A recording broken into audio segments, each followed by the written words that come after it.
My dear friends, it's the third day of our Bible reading challenge. Today we're in Matthew 21. My question today is, as I was reading this lesson, is have you ever had your expectations just shattered? Something doesn't live up to what you were expecting. Maybe it's a restaurant you wanted to try that you heard good things about that doesn't turn out so well, or maybe the TV show or the movie you want to go watch that everybody else has been raving about, but it just kind of leaves you flat, not what you were expecting. I thought about the word expectations today as I was reading this lesson.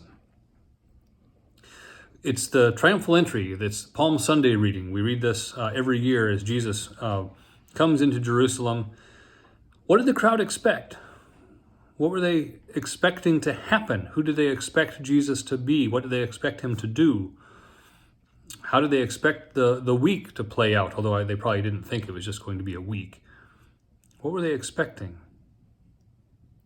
We get a hint, the words that they were saying as they were hailing Jesus as they came into town.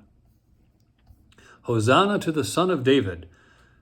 They expected David's son. They expected Jesus to do something marvelous, stupendous, something big. The whole city was stirred up, it says. Who is this? They wondered. But they probably had a hint. They had an expectation of who he would be.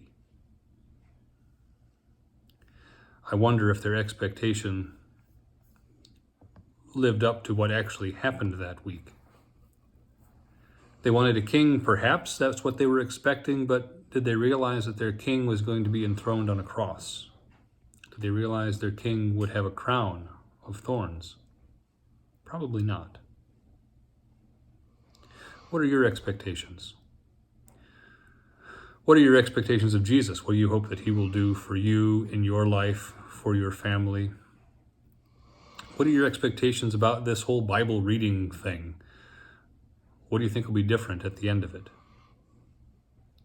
What are your expectations about the promise that Jesus gives you at Easter?